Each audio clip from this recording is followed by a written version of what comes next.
Bonjour et bienvenue dans notre rendez-vous du samedi. J'espère que vous allez toujours bien et je vous propose donc de continuer nos promenades.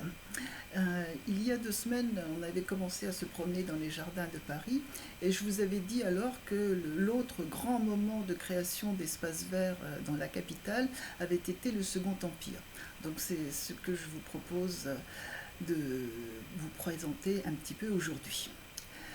En effet, le Second Empire connaît une vague de création très importante de parcs, de jardins, de squares et aussi de bois, puisque c'est de cette époque que datent les bois de Vincennes et les bois de Boulogne.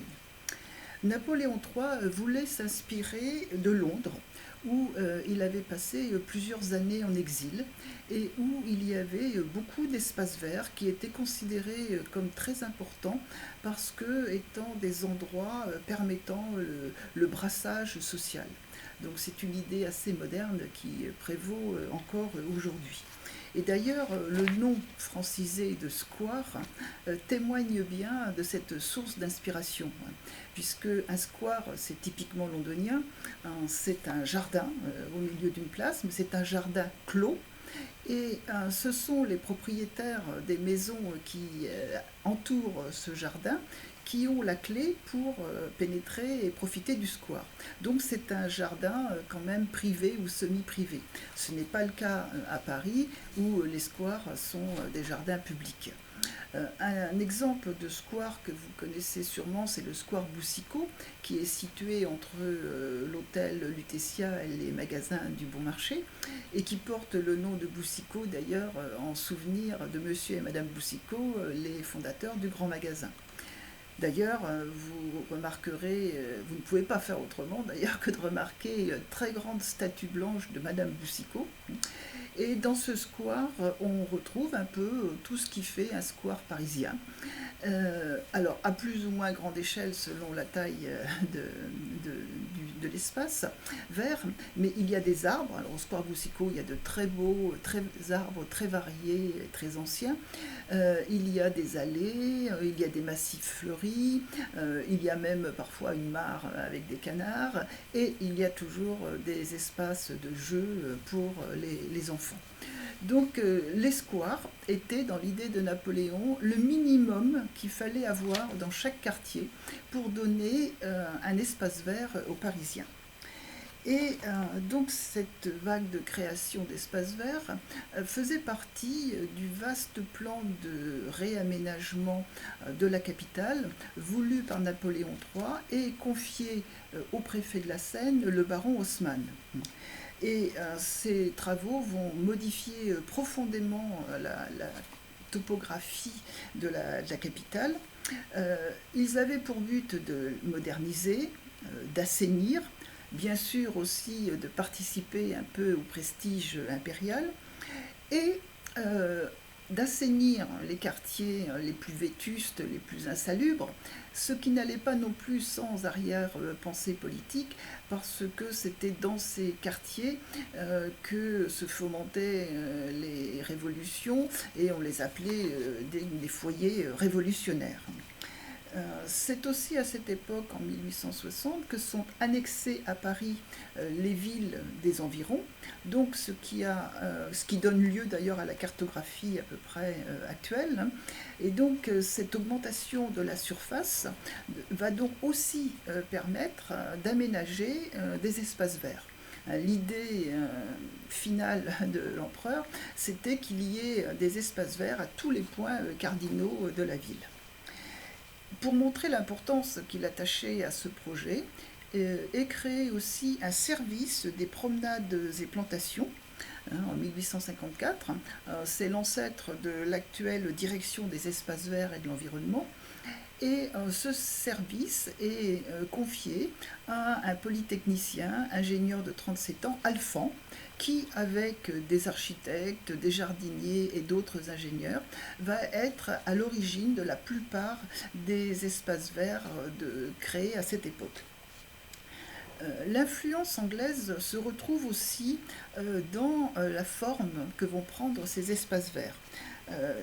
C'est une suite logique en quelque sorte, et donc arrivent en France ce qu'on appelle les jardins à l'anglaise ou encore les jardins informels. c'est tout à fait en opposition avec les jardins à la française. Je vous ai parlé il y a 15 jours, par exemple, du jardin des Tuileries, qui est un exemple magnifique de jardin à la française, d'autant qu'il a été créé par le maître en la matière, André Le Nôtre. Donc, une très large perspective, vue par exemple pour être admirée depuis un château, des créations géométriques et la volonté de corriger la nature par la symétrie. La vision des jardins à l'anglaise, c'est pas du tout ça. C'est au contraire à la fois de respecter la nature ou de la créer si elle n'est pas présente. On va privilégier donc les formes irrégulières, hein, des chemins sinueux, des escarpements, des belvédères, des grottes. Enfin, l'idée de créer des points de vue pittoresques. Voilà. Et donc de créer, comme je disais, une espèce de nature en miniature. Donc ces exemples, on va les retrouver, et je vais vous proposer de les retrouver à deux endroits. Par exemple, le parc des Buttes-Chaumont. Le parc des Buttes-Chaumont qui est ouvert en 1867 dans le 19e arrondissement, en même temps que l'exposition universelle, et qui a été créé déjà sur d'anciennes carrières. Donc déjà, à la base, un relief tourmenté dont Alphand et ses ingénieurs vont compléter ou exagérer un peu, hein, le relief en créant des grottes. Et dans ces grottes, on va construire de fausses stalactites, des cascades, et toute espèce de choses. Donc, euh, c'est un endroit très très agréable. En plus, comme il est très en hauteur, on a une très belle vue sur Paris. C'est un endroit très recommandable aussi pour les pique-niques, car il y a de belles pelouses ombragées. Donc ça, c'est à mettre sur votre carnet pour l'après-déconfinement. Euh, un autre endroit, un autre parc qui correspond aux mêmes critères et que vous connaissez sûrement puisqu'il est en face de la cité universitaire et que les étudiants y trouvent sûrement de bons moments de délassement, c'est le parc Montsouris, qui est aussi un jardin à l'anglaise de forme globalement circulaire de 15 hectares. Lui aussi a été construit à l'origine sur ce qui était des carrières, les carrières de Montrouge, qui avaient servi pendant un temps de catacombes, parce qu'on en avait fait transformer une partie en nécropole lorsque des cimetières parisiens ont été fermés. Et c'est avec ce relief tourmenté qui de surcroît a été traversé par une voie ferrée qu'on a créé ce parc à l'anglaise. D'ailleurs, quand vous vous y promenez, vous voyez bien que c'est un relief assez escarpé. Il y a des ponts, par exemple, pour aller d'une pelouse à l'autre. Et quant à la voie ferrée, elle a été enfermée dans une sorte de ravin, un petit peu dissimulé par des rideaux d'arbres. Euh, cette mode, un petit peu des jardins à l'anglaise, se retrouve partout, y compris dans les bois. Donc les deux plus grandes créations, c'est le bois de Boulogne et le bois de Vincennes. Donc là aussi, toujours l'idée des points cardinaux. Le bois de Boulogne à l'ouest, le bois de Vincennes à l'est. Et effectivement, le bois de Vincennes, il existait déjà, puisque, sous une certaine forme, puisque dès le 9e siècle, on retrouve dans les documents de l'abbaye de Saint-Maur mention de ce bois de Vilsénat. Il sera ensuite rattaché au domaine royal jusqu'à la Révolution.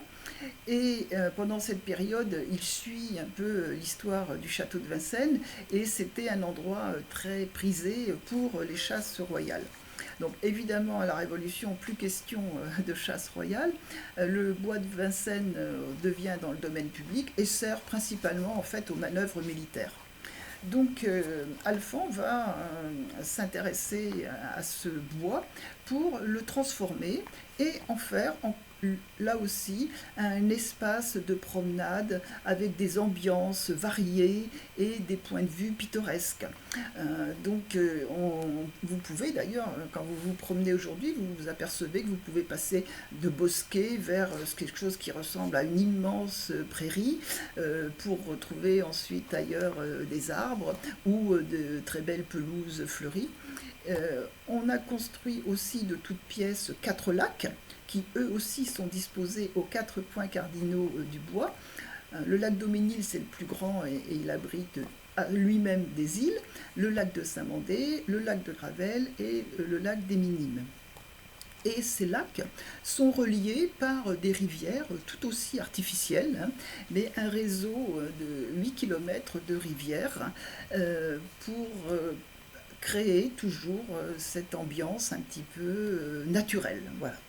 Euh, Aujourd'hui encore, on peut dire que ce bois remplit un des objectifs de Napoléon III qui était le brassage social et l'ouverture au public, parce qu'on peut simplement s'y promener, on peut aussi aller admirer les jardins botaniques de la ville de Paris qui sont plusieurs à être installés dans le bois.